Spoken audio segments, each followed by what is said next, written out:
Abonnez-vous car ce que vous allez entendre peut marquer.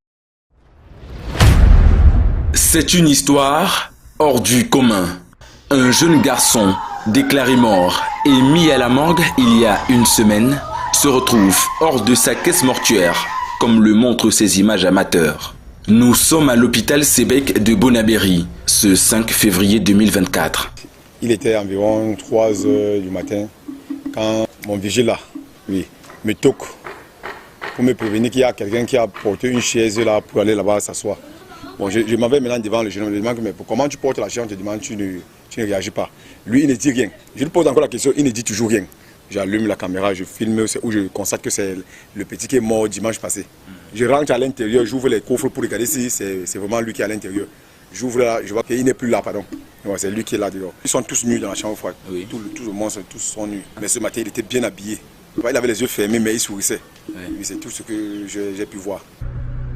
Selon les témoignages, le défunt Kevin, âgé de 18 ans, se serait exprimé avant de retourner au royaume des morts. Et ce qu'il a dit, c'est Anne, tu m'as promis. Le morgue est sorti l'identifier, me fait comprendre que c'est un corps qu'il a lavé depuis dimanche. C'est où moi-même compris que c'est un cadavre qui m'a parlé.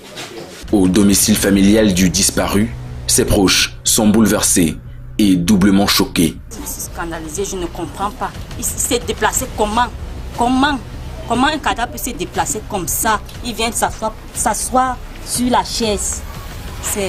Non, ça ne sonne pas, c'est louche. Pour moi, je dis c'est louche. Moi, je dis c'est un montage, je ne sais pas. On n'a jamais vu ça. Souvent, tu vas venir trouver quelqu'un, il est penché d'un côté, soit il est quitté dans son plateau, il est au sol, soit il a mis la main, il a bloqué. Il y a un peu de choses comme ça, mais le reste, c'est la première fois que je vois ça. Une enquête est en cours pour faire la lumière sur ce fait mystérieux. Les dispositions sont prises là pour qu'on essaye de mettre la lumière sur cette affaire de résurrection et après qu'il décède par la suite. Je crois que ça, pour moi, puisque je n'ai pas assisté, ça relève beaucoup plus de la science-fiction. Après des rites traditionnels en présence des membres de sa famille, le corps du jeune Kevin a été replacé à la morgue. Les vêtements et la chaise sur laquelle il était assis, tous brûlés, comme pour effacer les traces de son retour dans le monde des vivants. Abonnez-vous car ce que vous allez entendre peut marquer.